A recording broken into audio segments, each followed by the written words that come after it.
Man, stop scrolling. You hear? I'm dead serious. This ain't another recycled list of pistols you've seen 100 times over. These are the ones everybody's whispering about in 2025. Shooters, collectors, even your local dealers. Half the folks can't touch them, the other half won't shut up about how they finally did. And look, it ain't just the Glock or the SIG you expect. Some of these don't even make sense on paper, but they're flying off shelves anyway. You'll see them bragged about, fought over, posted in every forum. Then you try to buy one? Good luck. Marked up, sold out, back ordered for months. So let's break down the pistols everybody wants in 2025. The ones sparking arguments, draining wallets, and yep, there's one in here that nobody saw coming.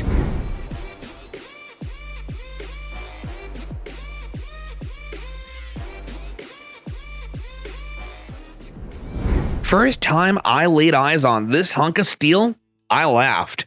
Told a guy next to me it looked like something you'd keep behind the barn to kill snakes or club a bear if the rounds ran out. Big, heavy, sharp-edged. More tool than pistol. Felt like carrying a fence post on your hip. But laughing at it is easy. Running it is harder. And once you do, that grin fades. This thing don't care what you feed it. Rusty steel case, reloads, junk ammo, it eats. Run it filthy, run it dry, run it in the rain. It keeps cycling like it doesn't know how to quit. I've watched Glocks choke in long classes while the CZ just kept spitting fire. In the hand, it feels like iron, but that weight turns into calm the second you squeeze. The recoil melts, the sights barely twitch, and you realize that heft ain't a curse, it's the trick. Plenty of pistols fade into pawn shop shame after a few years.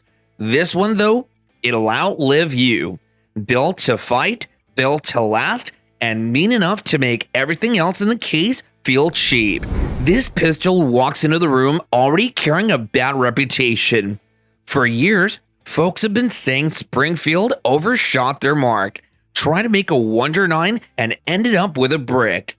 Heavy, bulky, too damn tactical for its own good. You'll still hear it though. Outdated, overpriced, wannabe Glock killer. But here's the problem with write-offs. Sometimes they're wrong. Put this XDM on the line and it don't act like a relic. Slide runs smooth, mags lock like they're glued, and it'll hold groups long after some lighter pistols start spraying. I've seen shooters dog it for being too much gun, then walk off surprised when it never coughed once.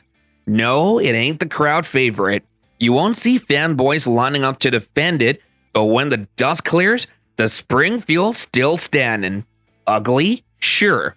Overbuilt? Maybe. But fragile? Not a chance. The truth is, not every pistol wins popularity contests, and not every pistol's meant to. Some are just built to grind, and the XDM Elite's been grinding longer than its critics want to admit. Overrated? Outdated? Maybe to some, but for the man behind the trigger, it proves itself quick. I never put much faith in Taurus. Too many busted feed rams, too many hours spent clearing jams when I should have been shooting. Thought I'd left that brand in the dust, and most folks I know feel the same. Some call the GX4 carry overrated, saying it's just another plastic wannabe with a cheap badge on the slide. Others swear it's the people's carry gun, the budget savior. I didn't care either way. I wasn't expecting a damn thing, but I was wrong. Slim frame, easy to hide, and when I pressed the trigger the first time, I expected it to cough. Instead, it just barked clean. Then another and another. Steel case, hollow points, reloads from a rusty can. The damn thing ran like it had something to prove. Recoil stayed tame, sights tracked steady, and for once in my life, a Taurus wasn't dragging me down, it was carrying me. Don't get me wrong though, it still ain't a beaut. Grip's pretty plain, finish wears quick, and the name will always raise eyebrows, but behind the trigger, none of that matters. Some guns look honest, this one didn't. Mete carries itself like it's wearing borrowed clothes, sharp on the outside, but no weight behind the eyes. Folks been calling it a bargain, a people's carry, the kind of pistol that punches higher than its price. Others spit out the name, saying it's just another plastic pretender. When I ran it, I found the truth sitting somewhere in between. It shot straight, didn't give me grief, rounds landed where I asked them to, and for a moment, I thought maybe all the noise was worth listening to. There was a lightness to it, a kind of quickness that made it easy to ride. But the more time I gave it, the hollower it felt. No grit, no history in its bones. A pistol can run fine and still not earn your trust, and that's where the Mete stands. Not weak, not broken, just empty. It'll serve a man for now, and maybe that's enough, but I wouldn't build my years on it. Some iron feels like it'll walk beside you till the end. This one feels like it'll slip away before the dust settles. Nothing humbles a man faster than watching another pistol outshoot the one he swore by. I've seen it happen more than once, and every time it leaves pride scattered in the dust. That's the story the Walther PDP Compact keeps writing. Glock boys laugh when they see it, call it blocky, call it ugly, say it's overrated, just Walther trying too hard. I've heard it all. But when the line goes hot, those laughs die off. That trigger breaks, shots land tight, and suddenly the same men ain't so loud. I've seen hands shake when they realize their beloved Glock just got shown up by a pistol they mocked a minute earlier. Now don't go thinking this thing's perfect. Grip can bite, edges feel harsh, it ain't a soft shooter built for comfort. Some folks hate it for that, and I don't blame them. But the truth is, it holds on when it matters, and that means more than polish ever will. The PDP Compact doesn't ask for respect, it just takes it. And if that stunk, you'll want to stay put, because the next pistol on this list carries steel in its bones, and it don't quit for nobody. I've seen plenty of pistols try to dress up and act tougher than they are. Most end up feeling like cheap boots with shiny polish. The M&P 2.0 metal isn't that. First time it hit the line, I remember the look on a fella's face, like the pistol itself had something to prove, and maybe it did. Folks split quick on this one. Some say it's what the M&P should have been from the start, a real fighting man's pistol. Others call it overrated, claiming it's too heavy, too late, and still playing catch up to the big names. Both sides got reason to talk, but I've run it, and I'll tell you, that frame holds steady like it means it. When you're pressing hard, there's no doubt it wants to stay in the fight. Still, it ain't all glory. It carries a weight that'll wear you down if you're not ready, and some men just won't take to it. Comfort was never its gift, but in the right hands, it's a pistol that bites down and doesn't let go. I've seen a young guy running this thing hard at the range. Cheap ammo, sloppy hands, didn't matter. The pistol just kept steadying him like it was teaching him what right felt like. He'd flinch, drag shots, and still the P10C pulled him back on the line. I've watched his face change, first confused, then grinning like he had stumbled onto a secret no one told him about. I took it after him, expecting to feel the same lightness most new pistols carry, but it wasn't like that. It had a weight to it, not the kind that drags you down, but the kind that anchors you. Every pull felt honest, every reset sharp without fanfare. Didn't take long for me to see why it steadied that boy. It doesn't fight you, it works with you. Most men don't notice pistols like this. They chase names, they chase shine, but the P10C don't need any of that. It's the kind of iron that shows up, runs clean, and keeps you honest. Truth is, it's not built to impress strangers. It's built to stick with you when your hands are shaking and the world's pressing down. And if that sounds steady, wait till you see what comes next. A pistol that walked in loud and still left folks arguing. Some folks keep trying to crown this thing the future of Springfield. Future my ass.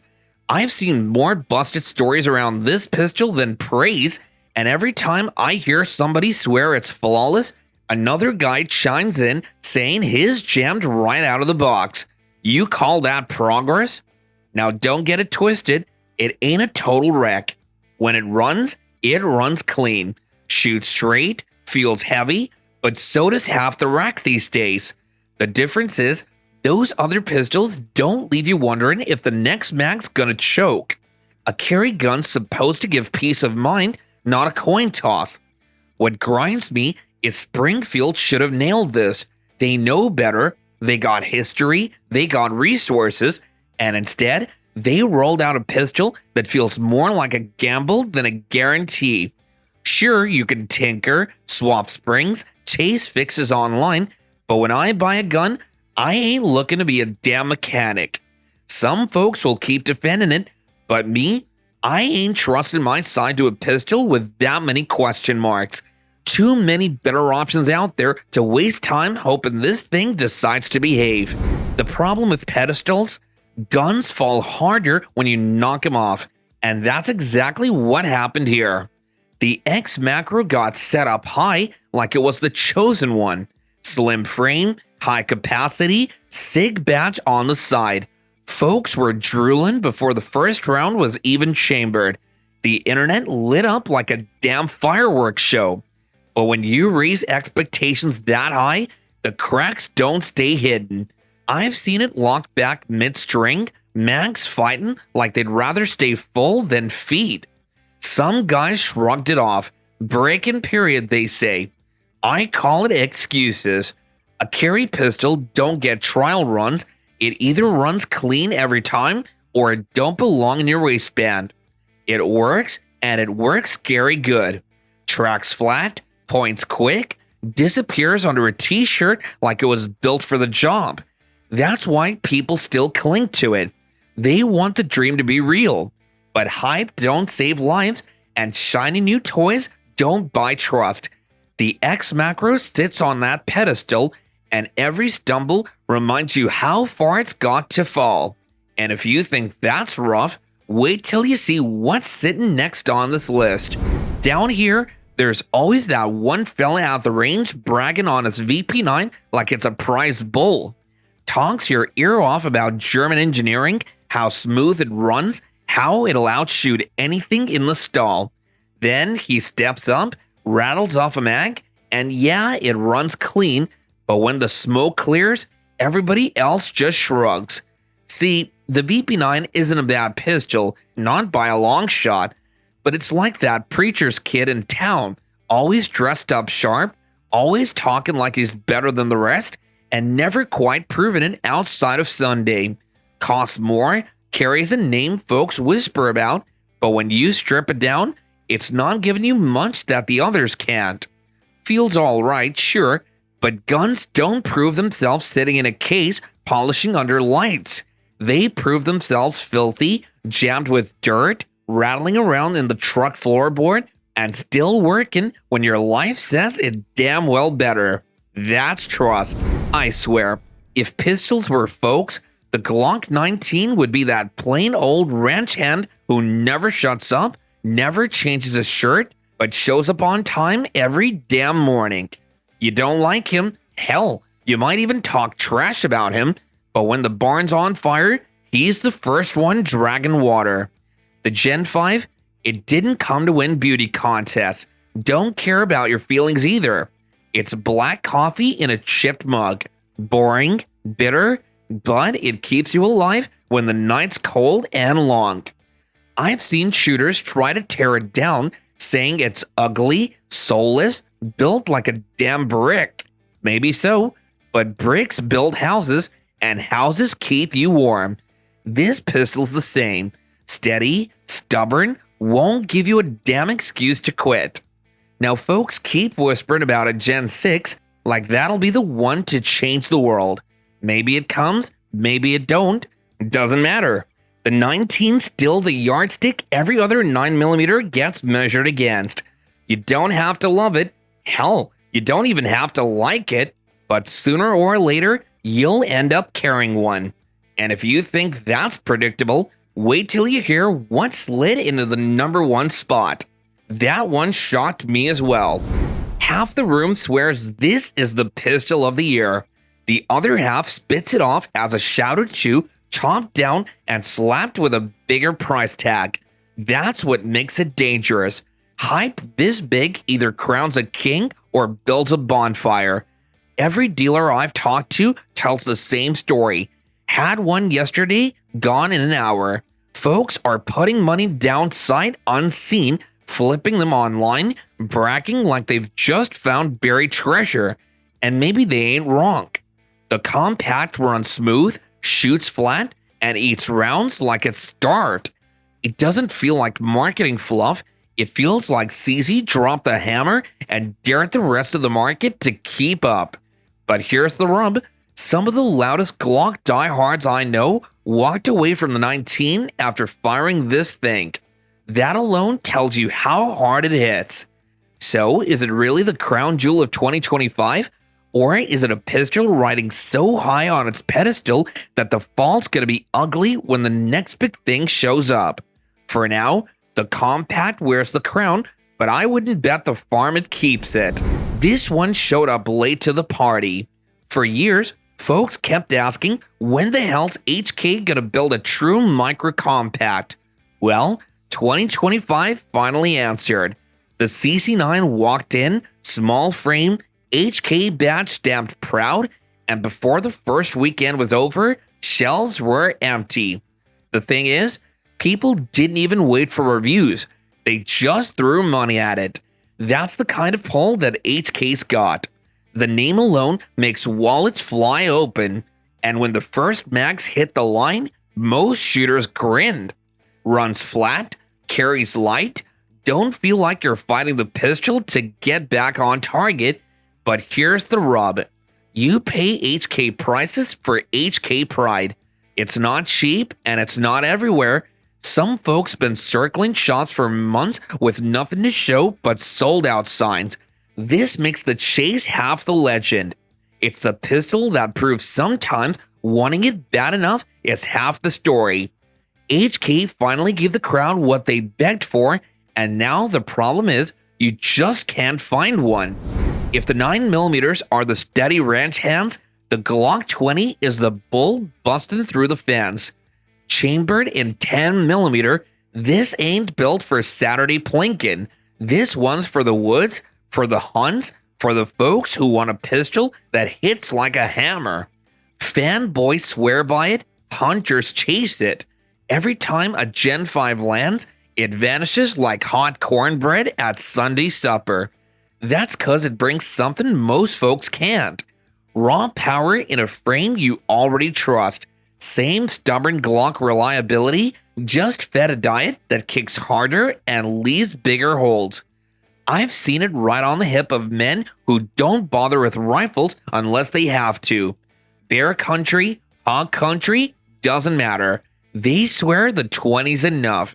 Maybe they're crazy, maybe they're right, but you can't argue with a pistol that's built like a brick shithouse and spits fire loud enough to scare off trouble.